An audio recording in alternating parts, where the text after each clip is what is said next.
14 জুলাই 2024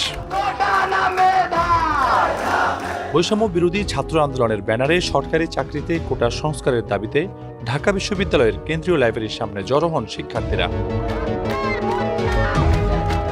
সকালে বিশ্ববিদ্যালয় ক্যাম্পাস ঘুরে শাহবাগ থেকে রাষ্ট্রপতির কার্যালয় বঙ্গভবন অভিমুখে গণপদযাত্রা করতে গেলে পুলিশ তাদের 3 জায়গায় বাধা দেয়। পরে আন্দোলনরত শিক্ষার্থীদের পক্ষ থেকে 12 সদস্যের একটি প্রতিনিধি দল বঙ্গভবনে গিয়ে রাষ্ট্রপতির সামরিক সচিবের হাতে স্মারকলিপি তুলে দেন।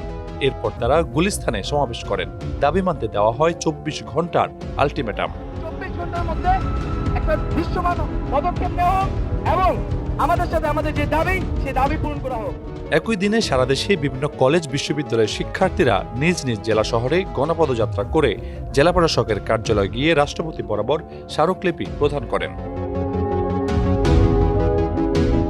অপরদিকে চীন থেকে ফিরে সংবাদ সম্মেলনে তৎকালীন প্রধানমন্ত্রী শেখ হাসিনা একজন সাংবাদিকের প্রশ্নের জবাবে চাকরিতে কোটা সুবিধা মুক্তিযোদ্ধাদের নাতিপুতিরা না পেয়ে কি রাজাকারের নাতিপুতিরা পাবে বলে মন্তব্য করেন। মুক্তিযুদ্ধের বিরুদ্ধে এত ক্ষোভ কেন? মুক্তিযোদ্ধাদের নাতিপুতিরাও পাবে না, তাহলে কি রাজাকারের নাতিপুতিরা পাবে? শেখ হাসিনার কোটা আন্দোলন নিয়ে এই বক্তব্যের প্রতিবাদে ফুঁসে ওঠে ছাত্র সমাজ। ওদিন মধ্যরাতে ক্যাম্পাসে শুরু হয় বিক্ষোভ। মধ্যরাতে আন্দোলনে নামেন ঢাকা বিশ্ববিদ্যালয় সহ আশেপাশের বিভিন্ন শিক্ষা প্রতিষ্ঠানের শিক্ষার্থীরা। এই সময় শিক্ষার্থীরা তুমি কে আমি কে, রাজাকার রাজাকার, চেয়েছিলাম অধিকার হয়ে গেলাম রাজাকার স্লোগানে প্রকম্পিত করে তোলে ক্যাম্পাসগুলো।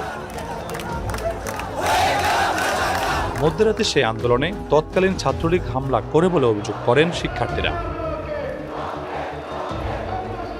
রবিউল রাজু, সমকাল।